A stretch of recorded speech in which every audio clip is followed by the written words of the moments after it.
Sandali ho mawalang galang po doon sa Iglesia ni Cristo. Alam po natin na madami po doon sa miyembro nila ang sumusuporta din po kay Pangulong Bongbong Marcos. O, di ba?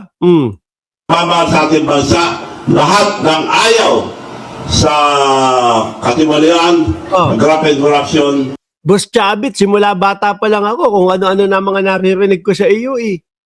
Kaso yung mga nakaraang mga presidente, hindi ka lang nagalaw, no? Kasi nga sabi, 'di ba? Pag si Chavit Singson ang binangga mo, may kalalagyan ka. Oh. 'Di ba? Pagka si Chavit Singson ang binangga mo, may kalalagyan ka. Kaso ibahin mo ang pangulo ngayon. Bongbong Marcos. Marcos ang apelyido. Kaya kang banggain. Kaya ho si Chavit, eto hindi na mapakali. Palapit na ng palapit. Siguro, nabalitaan din po na 5 kaso ng Bulacan Flood Control kay Joel Villanueva. Sisigi na doon sa ombudsman. Kaya bigla nagkaroon ng emergency meeting. Nagkaroon ng emergency na press conference. So lahat, inanyaya ko kayo, pero magtatanong ako kung kailan yun, but it should be... Hindi pa alam. Magtatanong pa pala. Baka mamaya nandun ka na sa Oblo, hindi ka na makakapunta. Hindi ka na makakasama. Diyan sa sinasabi mong one time, big time. Asa, and we will march to Malacanang. Mamarcha sa Malacanang. Mga DDS, kayo nandiyan kayo sa comment section at kung saan-saan kayong comment section uma-attend. Kapag si Chavit Singson nagsasalita, baka mamaya paasahin nyo tong si Chavit Singson Archie Beroya, sige po, ingat po kayo. Baka paasahin nyo si Chavit Singson. Opo, Manong Chavit, pupunta po kami.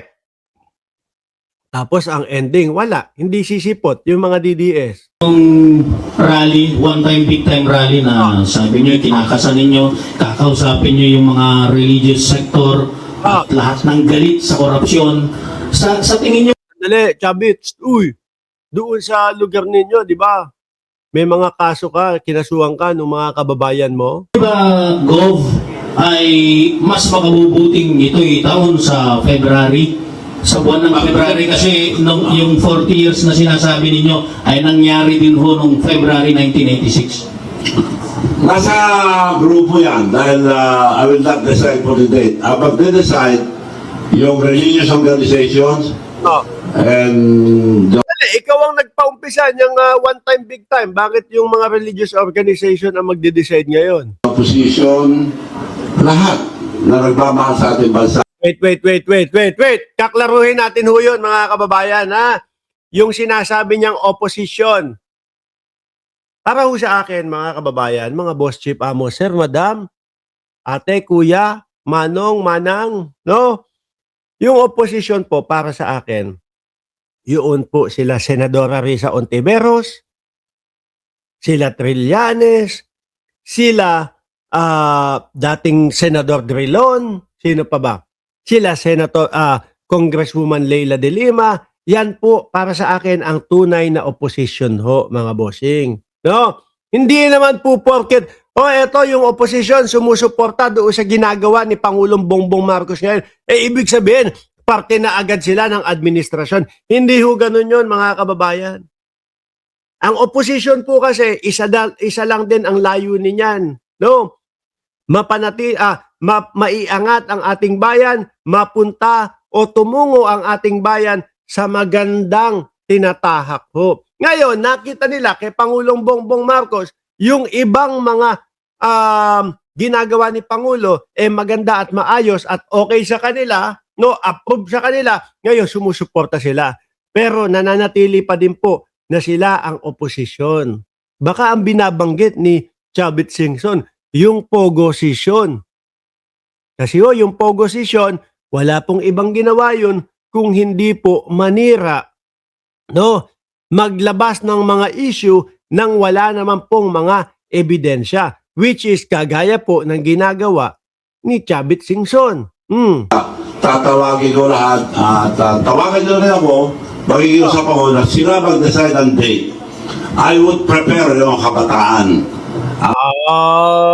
I will prepare the kabataan. Sa magkano ho, sir? 'Di ba? Sa magkano? Oh, yun ang tanong. Paano makakahakot si Chavit Singson nung mga sasama? Hindi, nagtatanong lang ho tayo sa magkano kaya, mga kababayan, para makahakot. Yung mga nakaraang mga ano nila, mga nakaraang mga rally nila, wala na ho, mga bossing. Wala na sumasama. Kiko Barsaga, one time, big time din yun. Oh, 100 lang katao sumama. Di ba? Magsabi ng date para kasi dapat kasama kabataan dito dahil ninakaw na ang future ng kabataan. Ayan, ninakaw naman daw po kasi ang future ng kabataan. Asan ba ebidensya? Ano ba pag-uusapan natin dyan? Ano ba yung sinasabi mong ninakaw na future ng kabataan? And I remember very well yung sinabi ng national hero natin. Sa dami ng sinulat, isa lang ang ano ko sa utak ko. Ang kabataan, ang kinabukasan ng ating bansa. Yun. Dr. Jose Rizal, nadamay pa yun. Chavit, ikaw talaga mailigtas mo lang yung sarili mo, talaga idadamay mo lahat, ano? Oh. Sa Rizal. So, nangyayang ko mga kabataan, huwag kayo matakot.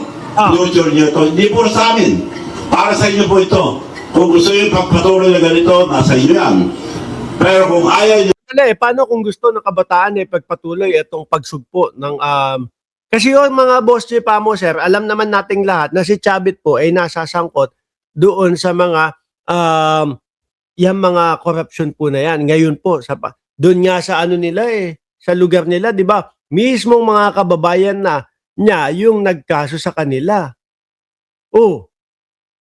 Kaya ngayon, alam natin kung bakit naggagaganito si Chavit Singson. Kaso wala. Makailang beses na, paulit-ulit, one time, big time, one time, big time. Hanggang ngayon, wala pa din. Ang hirap kasi ng kalagayan ni Chavit, kung kailan pahina na yung katawan, tsaka makukulong. No? tumayo kayo, huwag kayo matakot. Dahil future nyo ito. Tumayo daw tayo, wag daw tayo matakot. Sandali lang ho, Manong Chavit. Gusto niya tumungtong pa ako doon sa upuan ko. Tatayo. Saan ba? Di,